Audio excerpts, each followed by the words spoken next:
পৌষ পার্বণ মানেই পিঠেপুলি। বাড়িতে বাড়িতে তৈরি হয় বাহারি সব স্বাদ ও দর্শনের পিঠেপুলি। তবে উৎসবের সেই পিঠেপুলি নিয়ে কেশিয়ারিতে বসলো আস্ত একটা মেলা। ভবানীপুর মহামায়া মহিলা সংঘের উদ্যোগে রবিবার হলো পিঠেপুলির উৎসব। এদিন রজনীকান্ত মেমোরিয়াল প্রাথমিক বিদ্যালয়ের হয় এই পিঠেপুলির উৎসব। উৎসবে বিভিন্ন ধরনের পিঠেপুলির পোস্টার সাজিয়ে বসেন উদ্যোক্তা থেকে শুরু করে উৎসাহীরা। পাশাপাশি উৎসবকে কেন্দ্র করে বিভিন্ন ধরনের সাংস্কৃতিক অনুষ্ঠানের আয়োজন করা হয়। এবছর আয়োজকদের প্রথম বর্ষের এই আয়োজন বলে জানা গিয়েছে। প্রথম বছরে মানুষের উৎসাহ ছিল চোখে পড়ার মতো, যা থেকে আগামী দিনে আরও এই ধরনের কর্মসূচি গ্রহণের জন্য অনুপ্রাণিত হন ভবানীপুর মহামায়া মহিলা সংঘের সদস্যরা। অনুষ্ঠান শুরু করার আগে যাতে আমরা এক মহাসমাজে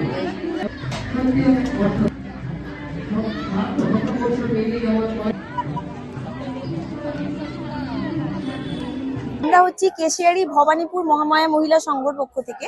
আমরা আজকে পৌষ পার্বণ উপলক্ষে পিঠেপুলি উৎসব আজকে আমরা করছি।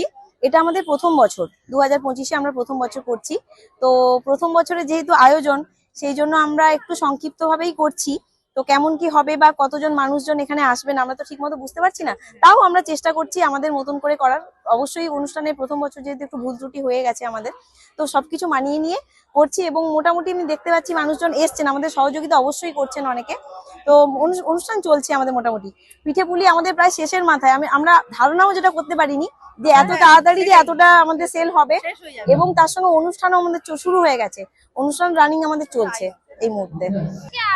যেহেতু আমরা ভবানীপুর মহামায়া মহিলা সংঘ, আমরা মেনলি আমাদের যারা মেম্বার আছে ওরাই পিঠেপুলি স্টলটা দিয়েছে। তাছাড়া বাইরে থেকেও কিছু জন আছেন যারা মেয়েদের কিছু কালেকশন নিয়ে এসছেন, ওনারা বাইরের থেকে। আমাদের মেম্বাররাই মেনলি এটা পুরোটা হ্যান্ডেল করছেন আর কি।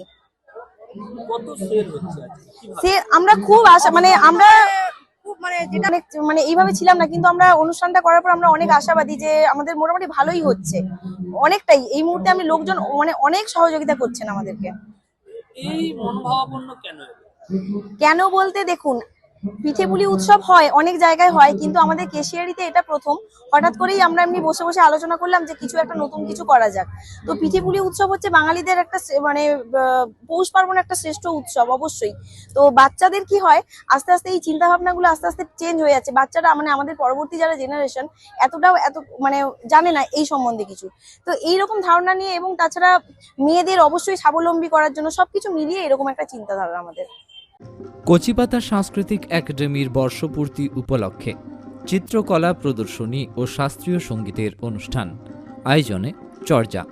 ভারতীয় শাস্ত্রীয় সঙ্গীতের মার্গ দর্শনে পথ চলার এবং আধ্যাত্মিক শুদ্ধ চেতনার সান্নিধ্য লাভের আকাঙ্ক্ষায় পরিশুদ্ধ শাস্ত্রীয় সঙ্গীত চর্চা। স্থান নারায়ণগড় হাদলা রাজগড়ের উপকণ্ঠে স্বর্গীয় সুধীরচন্দ্র ভূঁইয়া স্মৃতি সাংস্কৃতিক মঞ্চ। উপস্থিত থাকবেন আন্তর্জাতিক খ্যাতিসম্পন্ন উচ্চাঙ্গ সঙ্গীত শিল্পী সিরাজ আলী খান শরৎ, ডক্টর নবনীতা মণ্ডল কণ্ঠশিল্পী, কুমুদ রঞ্জন সাঁতরা তবলা, সৌরভ গুহ তবলা, শ্রীমতী দীপালি কুলকার্নি কণ্ঠশিল্পী ও দীপেশ বিনোদ কাটিরা তবলা। এছাড়া থাকবেন মৈনাক বিশ্বাস পখওয়াজ, শিবাশিস রায় তবলা ও কচিপাতা সাংস্কৃতিক একাডেমি ও চর্যার ছাত্রছাত্রীবৃন্দ। তবলা সঙ্গতে অমর জানা ও মিঠুন কর। অনুষ্ঠান সঞ্চালনায় শ্রীমতী পারমিতা রায় প্রধান। অনুষ্ঠান সৌজন্যে আর্যবীর পুরোধা অজিত কুমার ভূঁইয়া। সবাইকে রইল সাদর আমন্ত্রণ।